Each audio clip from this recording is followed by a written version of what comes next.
Thank you for tuning in to WDRB Media, the voice of the community. You're listening to Football Focus Weekly with CFI, and I'm your host, the Pet Man, Matt Morrow. You can find us on Twitter at Petman704, Instagram at Charlotte Football Insiders, Facebook at Charlotte Football Insiders, and YouTube at Matt Morrow. Tonight's topic, we're going to be talking about coaching changes at Butler, Crest, and Marlboro County. I'll give you my top 5 2025 running backs right now in the Charlotte metro area. We'll be talking about our CFI Spring Showcase we announced a few days ago, and we'll talk about how to choose the best camps in the offseason.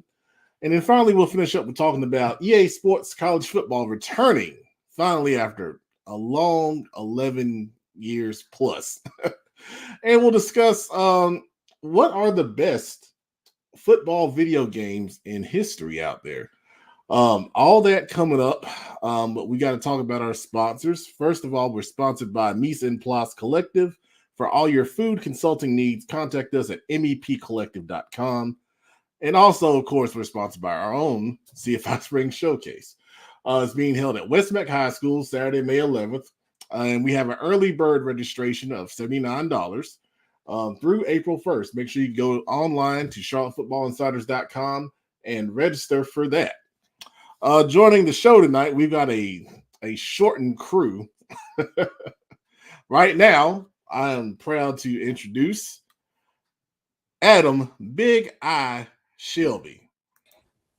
Hey, what's going on, Pep? What's going on? If you don't know who he is the linebackers coach at the Big Eye Independence High School.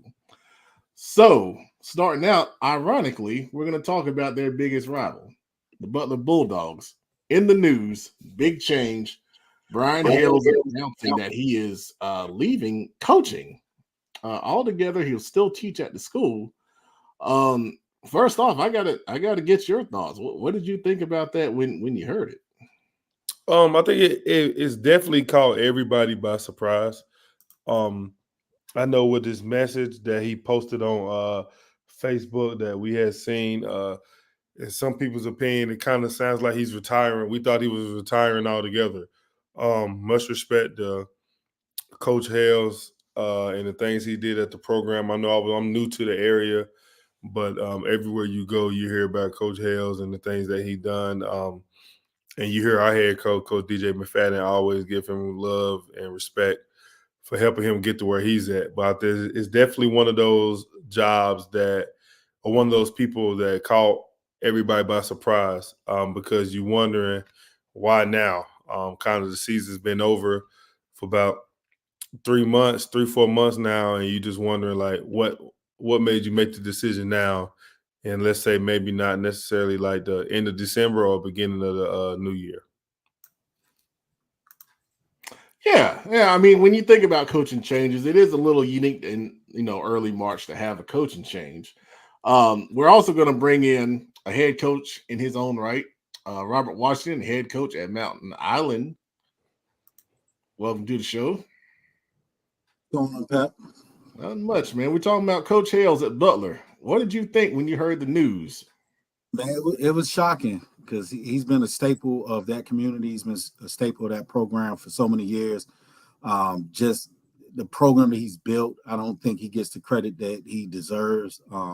As you've seen on social media, I always shout out Coach Hales, great guy. But it was definitely shocking, man. It's going to be interesting to see how they rebound, but they do have a great AD in Chris Satterfield.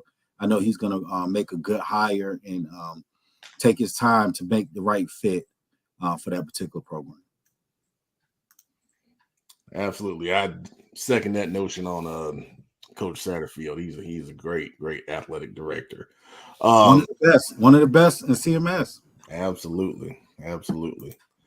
I'll give you guys my thoughts here. So first of all, I want to share a picture because I did read the article in the Charlotte Observer, and Coach Hale said his best memory was beating Charlotte Catholic in that comeback victory 20-19 2 years ago. And we were there.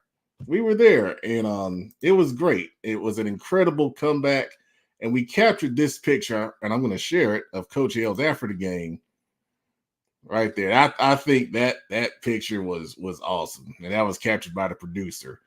And that moment, you could tell he really felt the love. It was his birthday. They had brought back a ton of past Butler players, and in the post game huddle, that was when the team was singing "Happy Birthday" to him, and it was an incredible moment.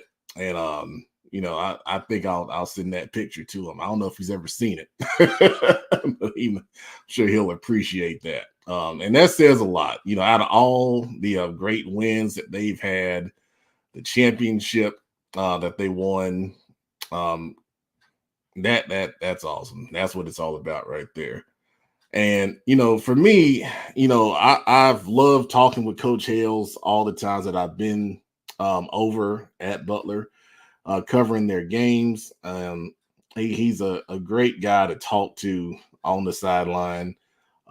It's a great guy. If you love football, he's a great guy to listen to. Just when he's talking to the officials.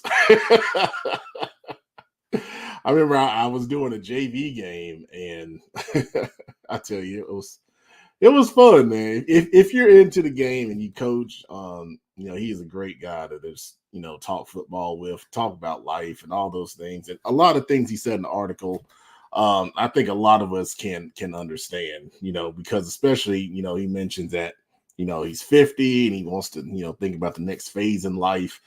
I tell you, I went through the same thing.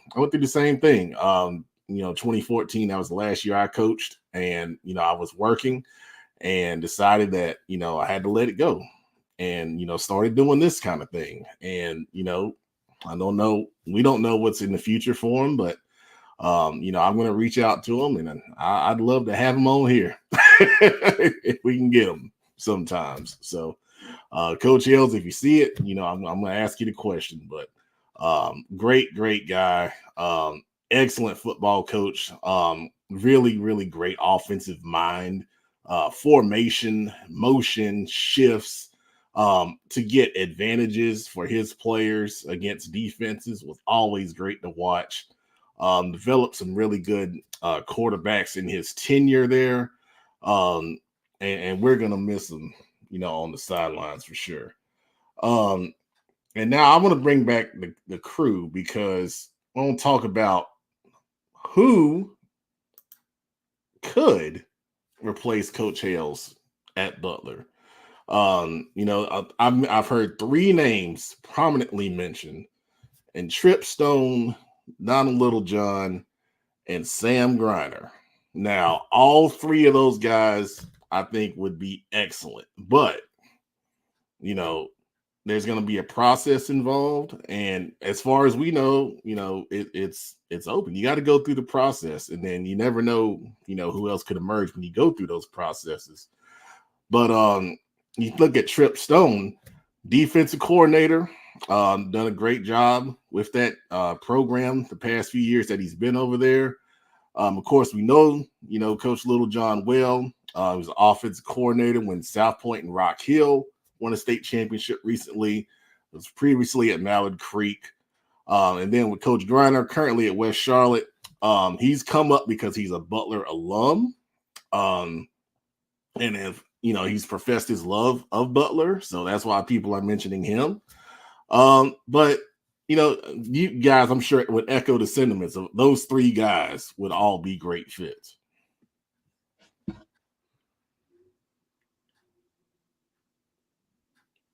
Rob, you muted. But I think in this situation with the program that they have, you need to make sure that you make in today's climate, you need to make sure that you make the right hire, because one or two things can happen.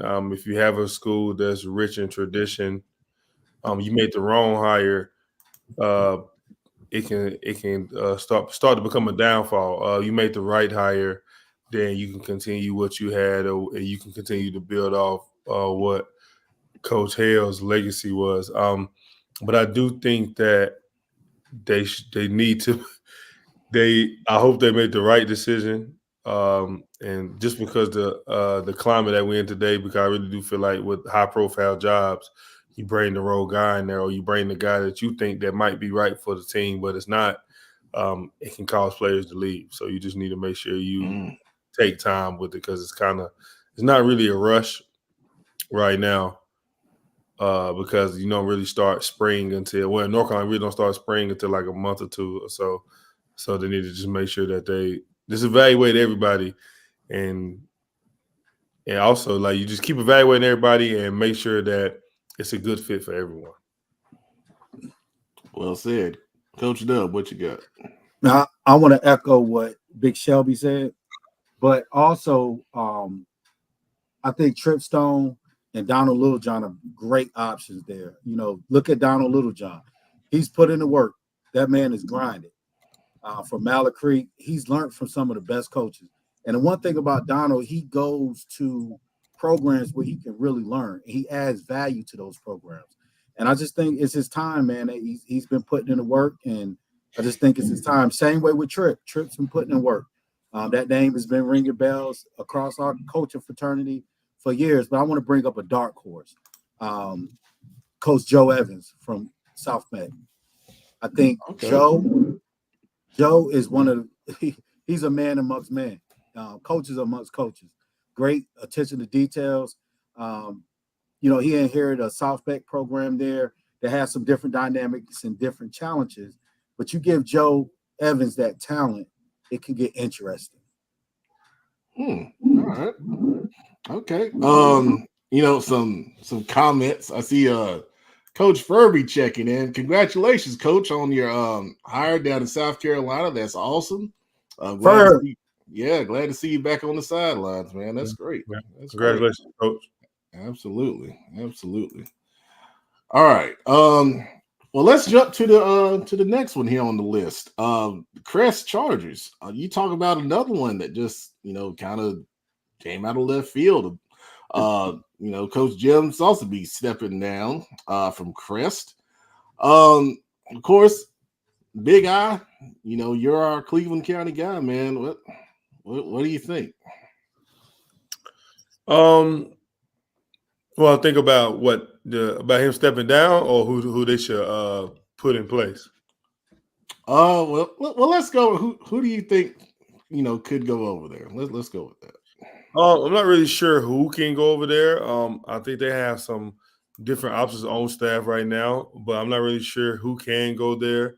It's another one of those where you make the wrong mistake, man, them kids gonna leave. I think that the situation that off record, that the things that we have been hearing about what the coach had done, that could be true or may not be true. I think it's very unfortunate for the kids, because you get a coach that comes in and you have a history of doing certain things. I feel like it was only a matter of time before it happened. But it's just unfortunate for the kids, because you bring somebody in that they thought they could believe in, and then you just up and leave because of certain situations. But I think it's another one of those jobs where if you make the wrong move, those kids are going to go to Shelby, or those kids are going to go to Crest. Or Kings Mountain.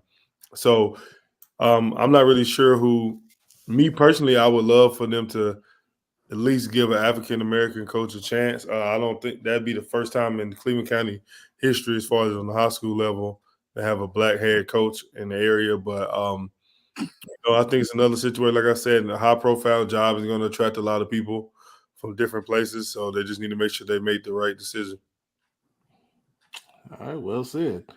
Coach Dell, what are your thoughts on the Crest situation? Man, I think I was vocal on social media about this. I don't think they need to hire a candidate based on race, but I think they need to hire the best coach for the job and what those kids need, and that's Omar Porter. Omar Porter is the answer. He's in that community. He checks all the boxes. He cares about the kids. He knows his football. And most importantly, he's a Crest Charger. That's what that program needs. It needs to be rejuvenated with someone that walked those halls, someone that's played on that field. And in addition to Omar Porter, bring back Trey Harbison. There's no way, and I know Trey's in South Carolina, but Trey is a legend. His family name is a legend. Trey's won a state championship with the Chargers. He's well respected. That's something those young kids that's on that program need to learn from someone that's close in age to him. Trey could definitely get it done. And then also bring back Chris Hawk. And everybody know who Coach Hawk is. Coach Hawk's a dear friend of mine. Coached with me at Mountain Island Charter, but he's over at Chambers. He's doing wonderful things. He's been doing that for years. He's been helping kids for years. And he's a Crest Charger, but he's never been welcomed back. And the problem here is, and I get the race issue, because a lot of African Americans don't get the opportunity in key roles to make a difference in a community that's reflected the players that they serve. I heard someone say something about, so African Americans are good enough to play for you, but they're not good enough to coach. That's I don't know what's going on in that community. Maybe Big Shelby could elaborate more, but at the end of the day, man, they need somebody in there, not based on race, but based off of the best hire, and that's Omar Porter. Yeah, and I think the biggest thing what you want to do now with today's climate, with how social media is going and all the different changes at the college level with the transfer portal or all these different things that's happening in college football today, you want a guy that understands what.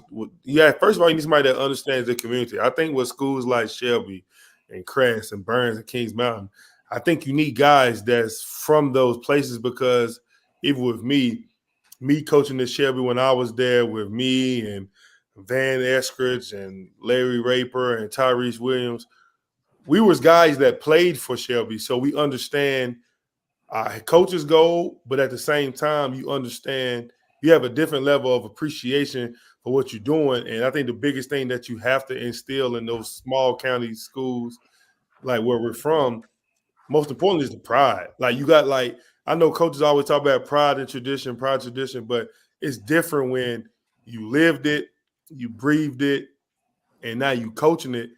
The way we approach the game or the way we approach certain things, like me, I was very big on like how now I see kids play each other.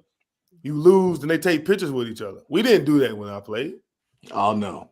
So it's one of those where I think that if you can get a guy like Coach Washington mentioned, Omar Porter, they have plenty of guys that played for Crest on that staff. You have Omar Porter.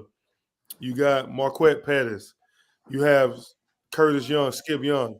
I'm not necessarily saying that you got to have one of those guys, because at the same time, you have to look at it from a reality standpoint from people I've talked to in different places, in different states that's coaching at their alma maters. It's one of those where it is a reality from where you're from. So they may love Coach Weber as the person and the linebacker coach, but if I go for this head job and I don't get it, what is that really saying about how they view me? Mm-hmm. Right? Because I can work for Pep for 20 years, and then I say, okay, Pep, I want to move up. Then I try to move up, and I'm going to say, well, if he tell me no, how do Pep really view me?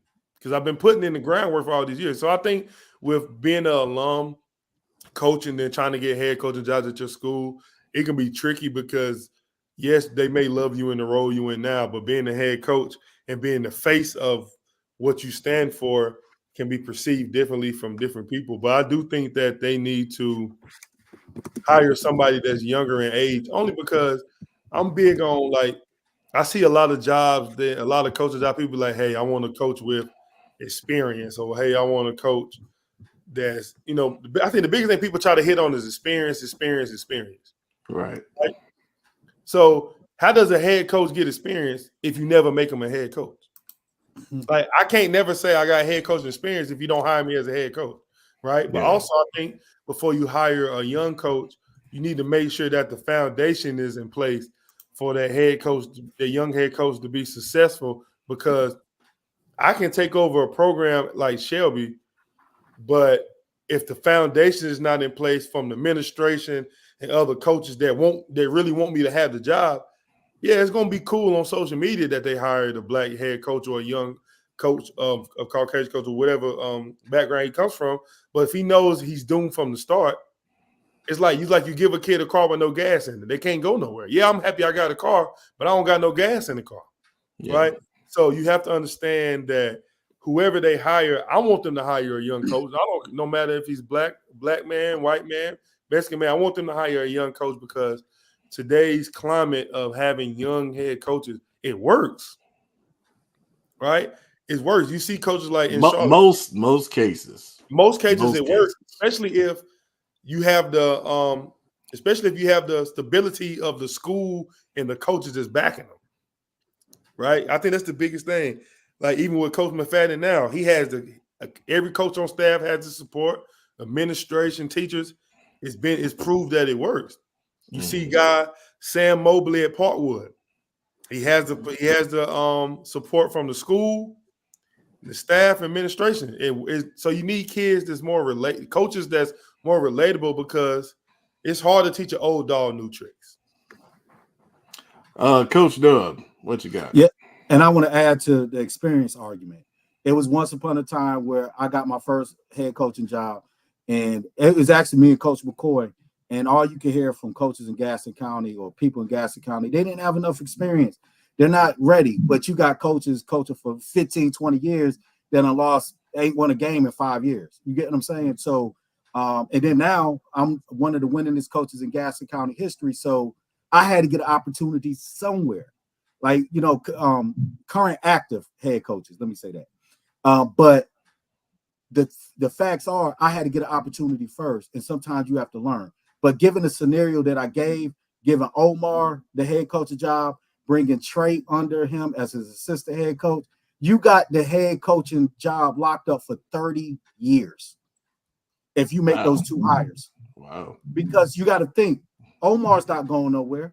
If you hire Omar Porter as the head coach and you bring Trey Harbison as his assistant head coach, being groomed when Omar is ready to move to the retire, those guys aren't going to leave Crest unless it's a huge money-making job.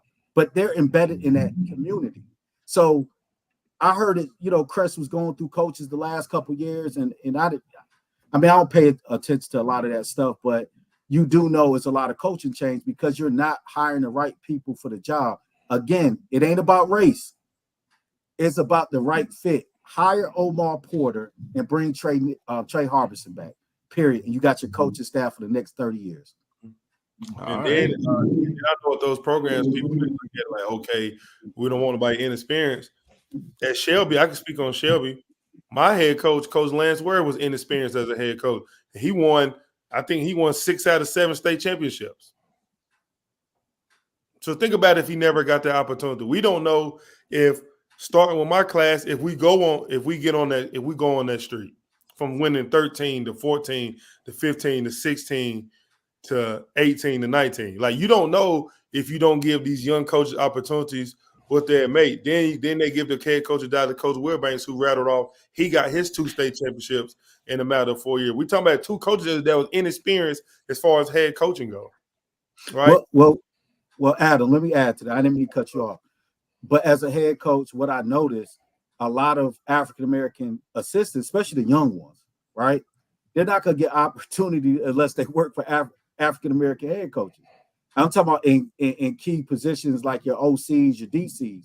Unfortunately, that's kind of like the setup of the landscape. So a lot of the younger coaches, I would advise them to learn as much as you can and apply. Even if you don't get the job, go through the interview process so you can get used to it. So when you do get a job, and another thing too, where start off at a lower level. If you're a younger coach, don't just sit at a big school like Crest or Shell or whatever. I don't want to name those schools, but go to a charter school, go to a private school, go to a smaller school where you can learn and run your program. Look at Darren Shepard, Coach Shep. Coach Shep went to a smaller school, got the head coaching position, and when the time was right, he got offered Concord, and he knows how to run a program. You don't want to just give a young coach the keys to a Lamborghini. You got to learn how to drive a lesser car so you can appreciate it when you do get the Lambo. And what I see with a lot of young coaches, they don't want to listen to head coaches. They want to do their own thing, and they want the respect, and they want to move up quicker than what they need to move up. Because this thing about coaching It's about experience and situations. And sometimes you will not get the experience, and you won't get because you can go to all the clinics you want. You can sit down, jot down notes, go to all the clinics you want. It's nothing like being out there and getting the experiences, because being a head coach is more than just calling plays. You got to be a people person. You got to relate to your players, not just the players, but also the parents. You got to have a rapport with your principal. You got to have a rapport with your AD. So I'm not poo-pooing the young coach movement, but go somewhere and build a program. I always tell these coaches that brag and boast, front-running assistant coaches, go and coach at Garinger. Go and coach at Garinger. You got a coach over there. Go and coach at a 1A school where you only got 20 players on the roster. You got a coach over there. So I hear you, Shelby, and I agree. They need to give younger coaches opportunities. But, hey, work your way up, baby. We all had to do it. Well said. Great stuff. Great comments. We're going to break, and then we're going to come right back to this topic. So hold on. Keep those thoughts coming. We're going to hit the comments. We got a lot to post, and I'll let everybody react to those. But when we come back, we'll continue our discussion on these coaching changes on Football Focus Weekly with CFI. You're listening to WDRB Media, and I'm your host, Pep Man Matt Morrow. We'll be right back after the break. All right, we're back. Fastest break ever. But now we're going to hit some of these comments, and you guys are doing a great job. We appreciate everybody tuning in tonight. I got to scroll way up because we got so many flying in. First of all, Karen Belk, dedicated watcher, best wishes to Coach Hales and his family. Absolutely. He references family in that Charlotte Observer article. Really, really great people.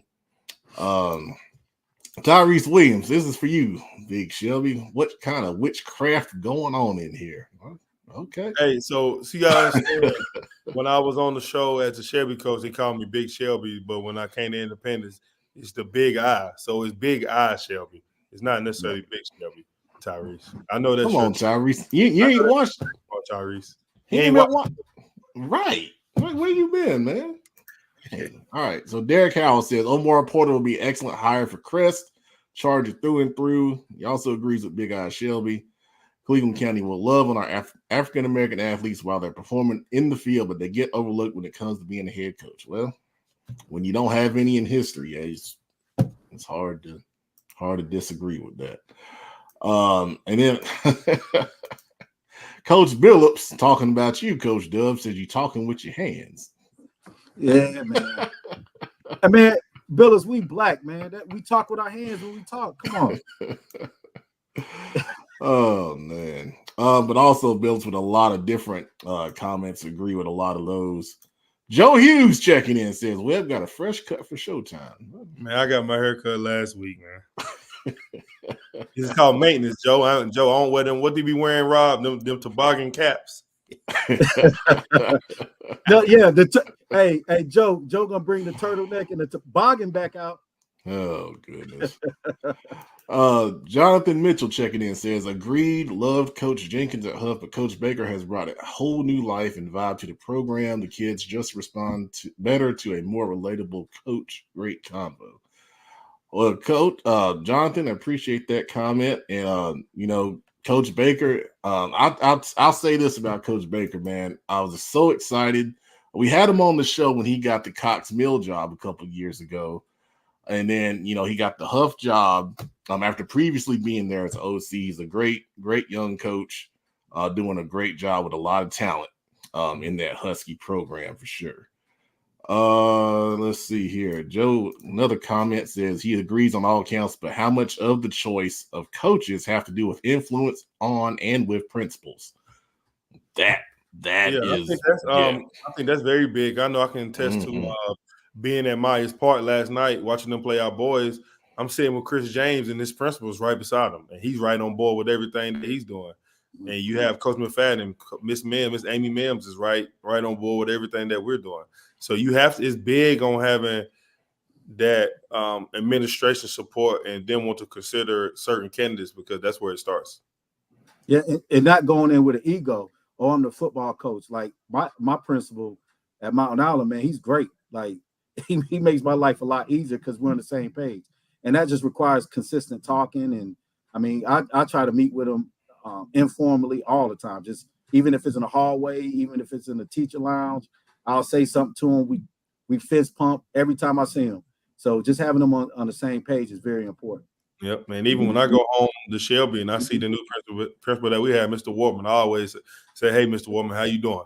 I always speak to the principal. Absolutely. And a lot of things with coaching hires, part of the issue is a lot of this stuff is tied to what teaching jobs are open to. Mm-hmm. And, being a part of, hiring certain coaches throughout the years, it plays a much bigger part than I ever thought before I got into the process and started learning that stuff.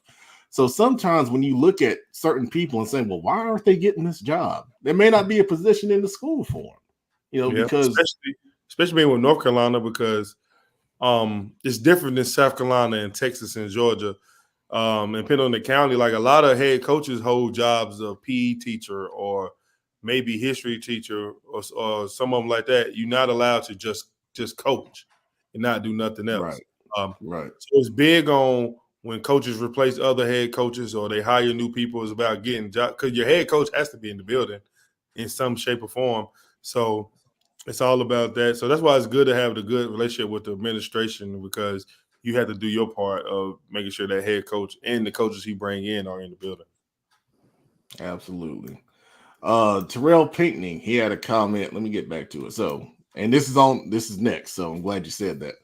Our thoughts on the Marlboro County hires. So, Marlboro County announced that Corey Johnson was at Clinton High School, led them to the state title game this past season, is now the head coach at Marlboro County, and he brought 7 other coaches. I believe they're all from North Carolina. It happened fast too. Yeah. That was great. First of all, I think Coach Johnson is a heck of a coach. Clinton came to our showcase 2 years ago, brought a ton of talented athletes up here to Charlotte. They did a great job. And then he instituted the 910 showcase. If you're in the know at high school football, it's a camp that they run down there at Clinton High School, giving those kids on that side of the state similar opportunities to what we offer. And to do that as a head coach is, that's a lot. He's done a great job with it. Obviously had a lot of success on the field at Clinton as well. But have you guys ever heard of 8 coaches going together to one school in high school? No, I haven't, but I think that definitely speaks volume of that head coach. Yes, because I know and how fast it happened, because it seemed like they posted a job, then I got on maybe Twitter or Facebook and I see a picture of the coaches. I'm like, man, these guys move fast. He got who he wanted. They all came with him, so that's great. I also seen they brought in Coach Hassan Tyson from Chambers. Yep. That was at Scotland, so that was a great hire with them. I had just seen the video. I didn't know nothing about Marlboro County at first, and I seen the video of them working in the weight room, and I can see now. I can think it's about to be a culture change with all those guys coming over to that county. So much respect, congratulations to those guys, especially the coach coming from Clinton. I know he took his team to the state championship this year, so it's good that you are being there. And I believe he's another younger coach. So I think that's great for him to be able to take his team to the top at Clinton, then being able to advance and get a bigger opportunity. Coach Doug, what's your thoughts? I think it's a great situation, man. I was really surprised to see all them coaches, and some of them was ADs. I think 1 or 2 of them, right? Was it 8? One of them was an AD, and I think that was maybe Coach Cox. Yeah, let's see if I can get that article up. Go ahead, Coach. I don't know if that speaks to more for South Carolina or the lack of in North Carolina, because if you think about it, most of those coaches probably went with him to get in that South Carolina system so they can get head coaching jobs within that system somewhere. And that's just how you do it. Go and work your way in. They're familiar with the South Carolina State Association. They're getting in there, building relationships and rapport. I wouldn't be surprised if 3 or 4 of them got head coaching jobs in the next 2 years at other South Carolina programs. But I love it. It's the right thing to do. And it was like when I seen it, I had to try to digest it, Pep. And I was like, good for them. They're doing it the right way. They sticking together, and all of them going to end up probably being successful. It says a lot because you're asking those men to change their lives. Like especially in the case of some of these guys coming from a long way, you got to move. You got to physically move to, somewhere near Marlboro County in South Carolina. It's not a metro area either. So that's a lot. That's a lot to digest, and to believe in a head coach and get behind him and come together like that. It's incredible. So besides Corey Johnson, Dennis McFadden is going. He was the head coach at Lumberton. Lonnie Cox, his former Pine Forest AD and administrator. Ryan Hunt, who was with Coach Johnson at Clinton as the DC, is going. As you mentioned, Big Eye Hassan Tyson from Chambers is going. And then those guys all coached together previously at Scotland County. So that's the connection right there. But that is amazing. That is amazing, man. And good. Pep, they're going to get paid too. I meant to add that. Well, it's South Carolina, yeah. but best believe those they're probably getting paid more than what they're getting paid in North Carolina. So that adjustment ain't as hard as we would think it is if you're getting a little more money. Yeah, you get more money. Yeah, you adjust pretty fast. Joe with a good comment here. He says, spot on, Coach Dub. Perfect hire for Marlboro. They need a certain type of coach for that community. It's a gritty, old tobacco town. Haven't won state in a long time, and they are thirsty for a winner. Okay. And Joe's also saying the previous coach made $109,000. Yeah, that'll get you there.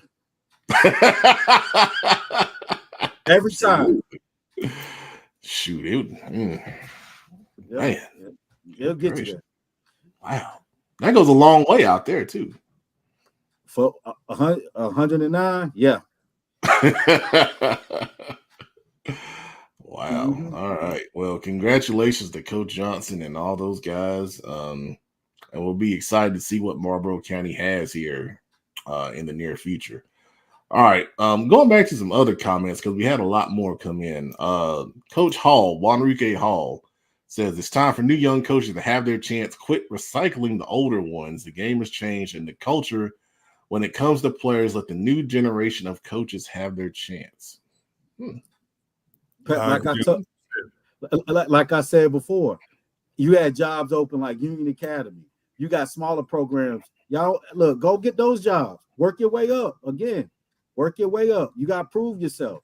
And unfortunately, we live in a show and prove society. I had to sit back and be an assistant coach for years and hide in the bushes. I'm being honest.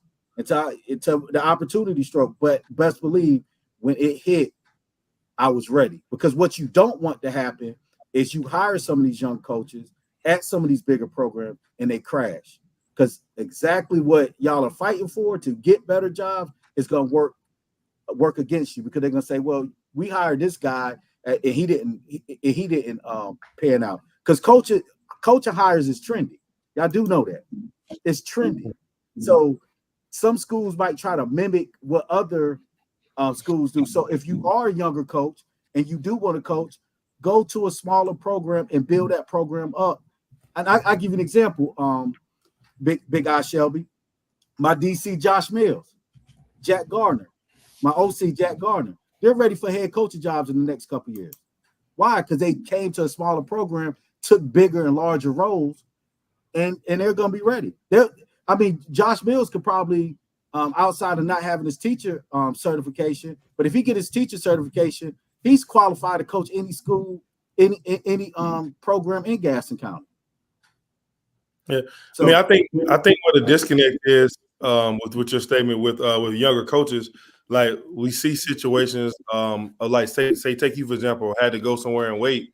We watch and learn what you may have went through or may you have struggled with, but you're molding these younger guys to not have to go through what you went through. So a young guy like me, I can look at it and say, hey, like why not now? Like why do I have to wait 10 to 12 years to get this job when I feel like I'm ready now. I feel like it's one of those where I think a lot of young coaches can be ready. I think we're living in a different climate now. I think it starts at the top with administration, having principals that understand the climate change. I think with young coaches like myself, I think we're ready. I think a lot of us are ready to be in that role. Obviously, I think some of the high profile jobs won't take a chance because of they still have old dogs in certain places that always look down on maybe younger coaches. I don't necessarily think that it's the younger coaches that's not ready per se. I think if you're going to be ready for a young coach, it has to be the whole building. And I think that's the problem with. I always used to say it about previous institutions. It's unfortunately, a lot of older people are going to have to move on and pass away for a lot of things to change because a lot of these big time schools still have older people that played or coached there 40 or 50 years ago that's still making decisions that people don't know about. So I think that for young coaches like me, or you see people, or you hear stories of me personally, like you hear stories of coaches having to wait their turn or they waited so long and never got the turn. You also hear stories of coaches like they gave him a shot early and this is what he done with it and he was successful. Now he's moved on to college. So you look at examples of people that we may admire or look up to and we take the good and we learn from the bad with what they do. Like, okay, why not us or why not me right now? Like, why do I have to wait? Because you say you're ready. We see you talking about you ready and willing to change. Why not take the risk now? Because, like you say, certain jobs that you hire with these older coaches with experience, it can set you back 30. Or if you make a younger hire with a younger coach, it may prepare you to be 30. It may prepare you 30 years on down the line, right? And big guy, I didn't mean to cut you off, but that's exactly what I'm talking about.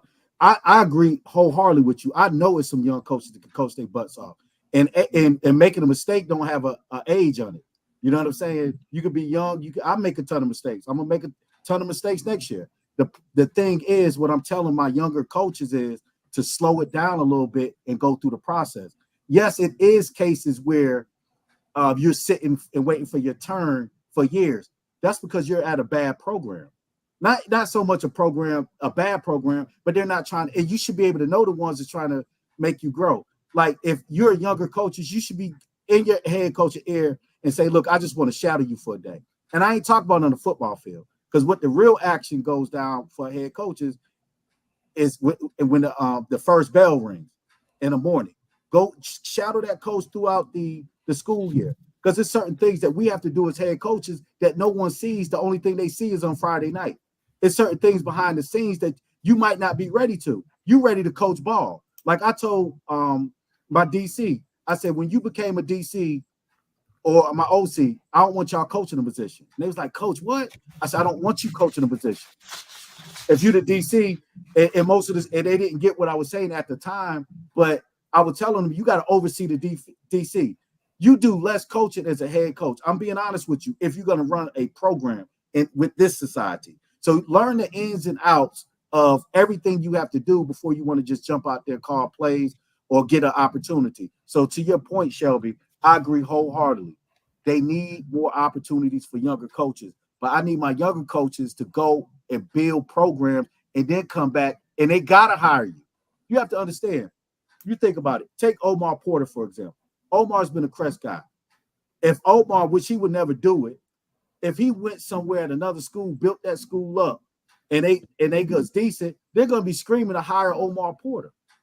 It happens all the time. So just take your time, grind. It's opportunity out here. If people shut the door on you a million times, you apply.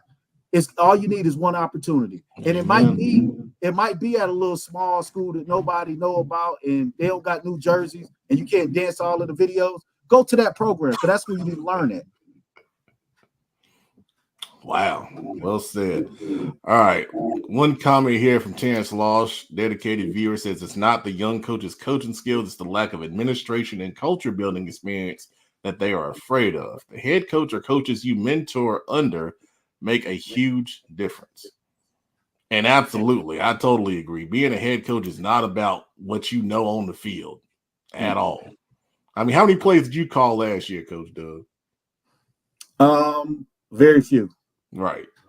Because it is about administration and it is about building culture. I mean, you spend your more of your time worried about that stuff than game planning. We could keep talking forever on this topic. Hey, Pat, we need to, at some point later on in the season, we need to come back to this. I think. Oh, we gonna come back to it next week.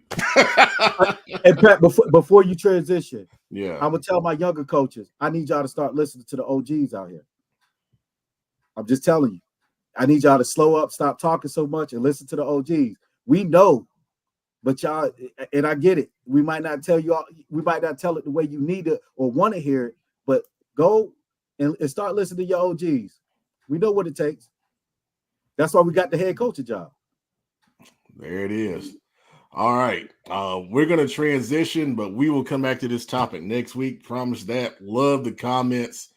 Stick with us because when we come back, we'll be talking about my top 5 2025 running backs in the Charlotte metro area.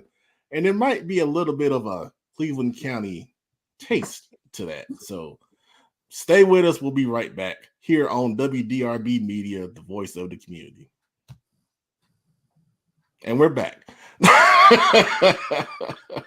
For those of you that are watching for the first time, because I'm sure a lot of you are, what we're doing is we are nationally syndicated radio shows. So we broadcast live like our normal show format, but then the show will go be broadcast across several national platforms such as TuneIn, radio app, and the Apple Music app every Thursday at 3 p.m.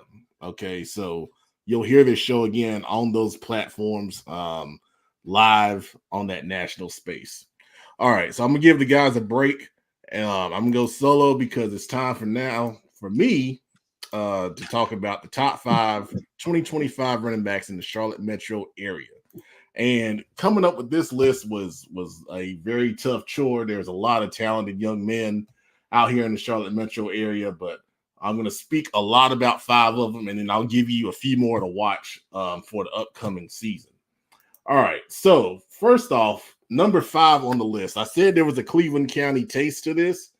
He's a Cleveland County guy. That's Tristan Tate from Shelby. Last year, he had over 1,500 rushing yards and 18 rushing touchdowns. I saw him up close when they played East Gaston. 5'7", 160 pounds. He also had 379 receiving yards and 6 touchdowns. I love his excellent speed in the open field. He explodes through the hole. He presses it well, especially on inside and outside zone plays. I think he'll have to be patient as far as recruiting goes because running backs, the saying is they're a dime a dozen. But I think as time goes on, he will get that recruiting attention. He hits the camp circuit in the spring and the summer and shows that speed and that explosive ability. He'll get on some recruiting boards, and then eventually that'll lead to offers as time goes on. But a talented young man right there at number 5 in the top 5 2025 running backs in the Charlotte metro area.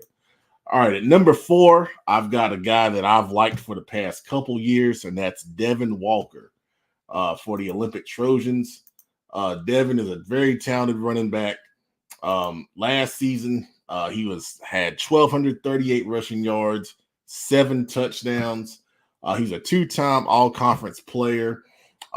He's a shorter back, but he's stout, really put together. He can run through solo tackles. He has great vision, especially on inside running plays.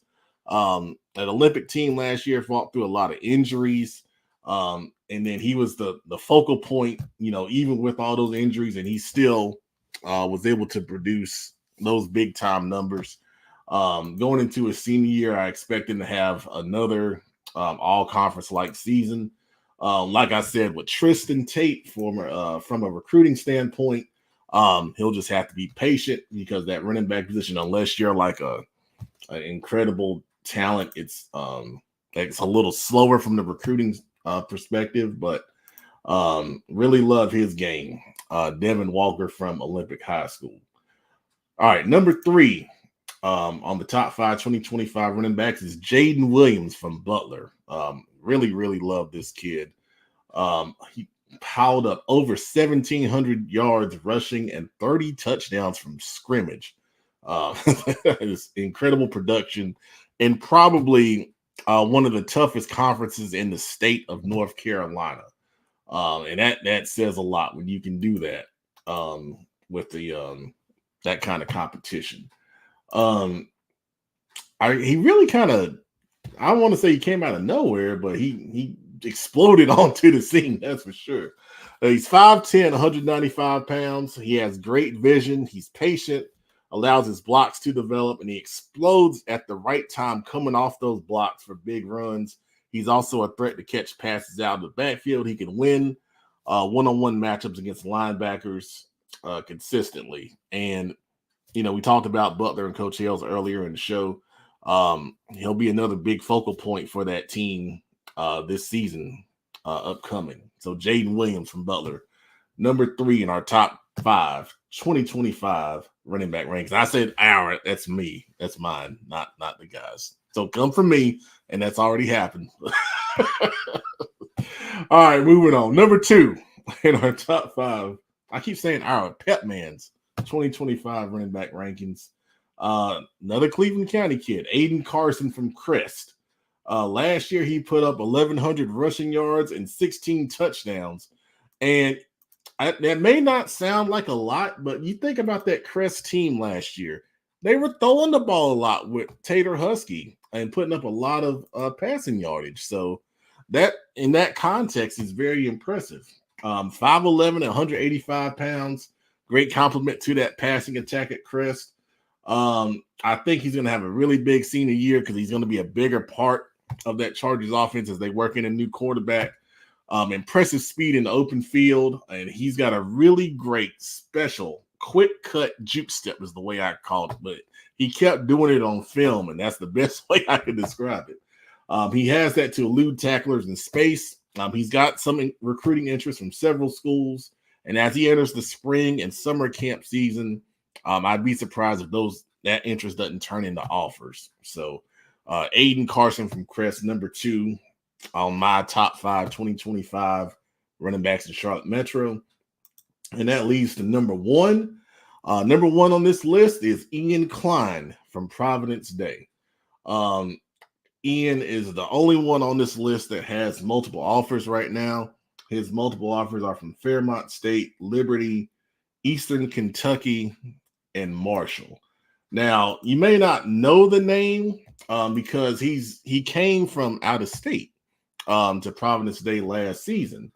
But he's 5'9", 210 pounds. You think about the Providence Day offense. Jaden Davis and all those guys on the outside, very talented. He put up 1,355 rushing yards and 24 touchdowns, given all that offensive passing talent. He also plays baseball, and he's got a 4.5 GPA.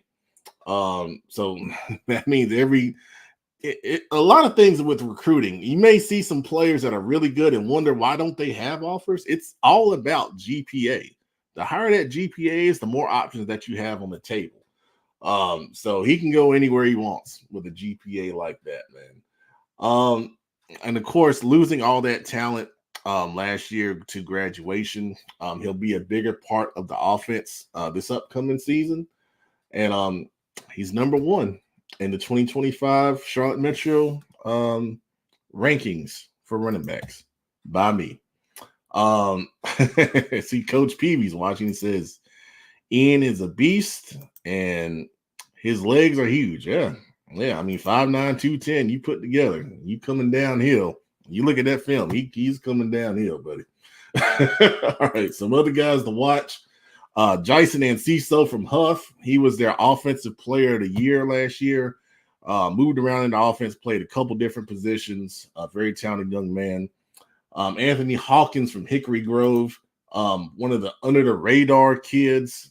1,861 rushing yards and 25 touchdowns. 5'9", 185.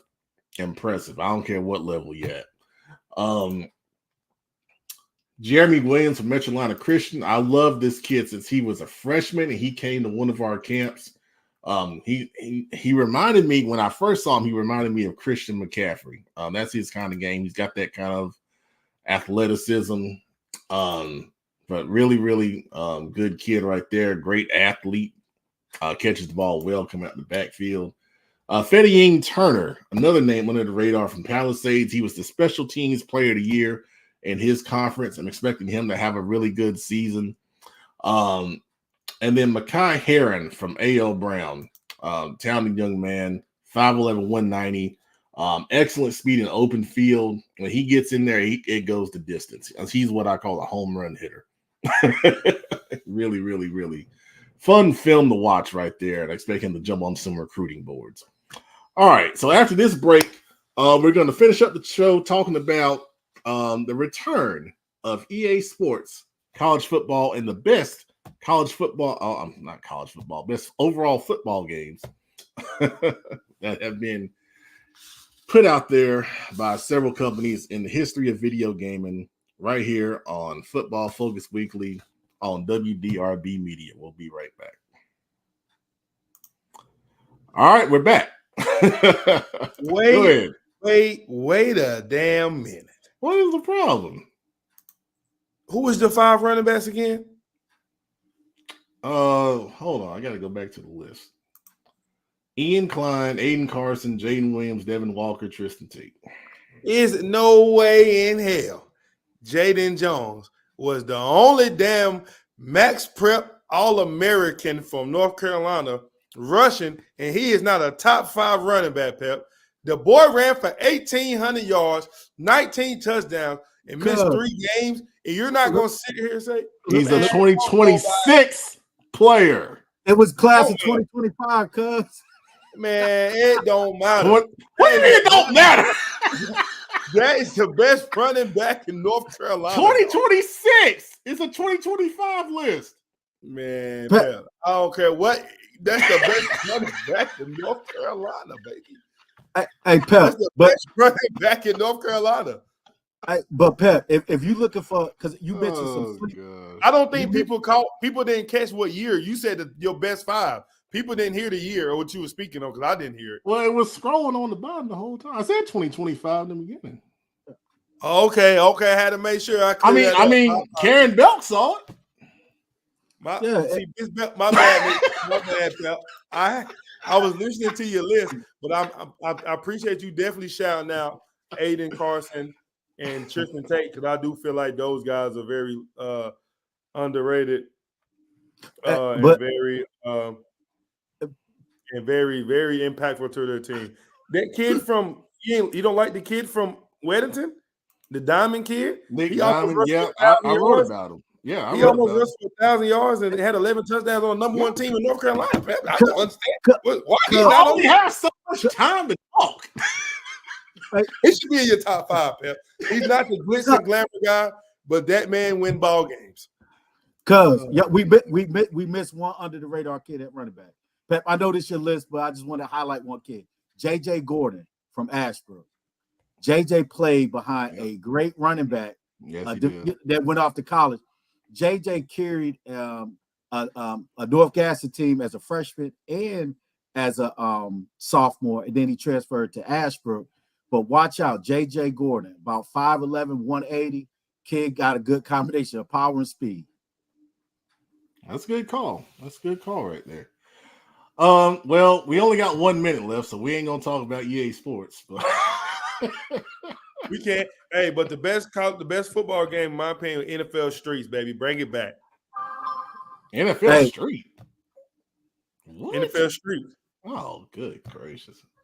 Hey, that was a bet. That was the best. NFL Street. NFL 2K5. Yes, now I agree on that one.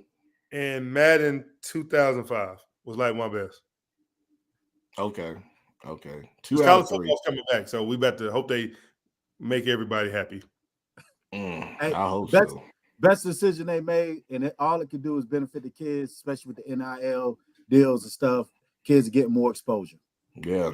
They're getting $600 and a copy of the game if they opt into the game, and most of them have. But I heard that Arch Manning at Texas did not, and I'm like, the heck, man. Like he's not even starting. It's like Ewers is starting down there. So and when I saw that, I said, don't be a diva, because people are already assume that you're a diva because of your last name. That's mighty divish, if that's a word. But don't start off like that. we're gonna end the show on this. Tecmo Bowl, absolutely great. That's before your time. Game. Great game right there. Yep. Joe Montana. Hey, I like you, Darrell. You on point right there. You on point. Absolutely. That little theme song. Bam, bam.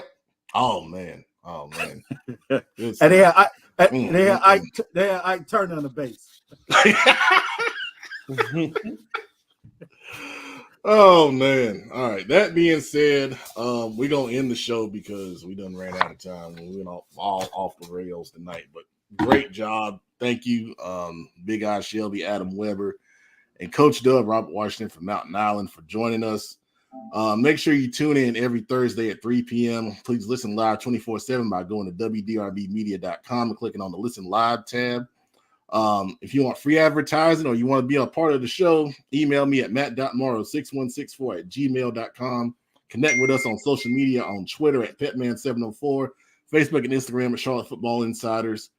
You've been listening to Football Focus Weekly with CFI, and I'm your host, the Pet Man, Matt Morrow, on WDRB Media, the voice of the community for double information and inspiration. Good night, everybody, and make sure to keep it locked into the best high school football show in the Carolinas and beyond.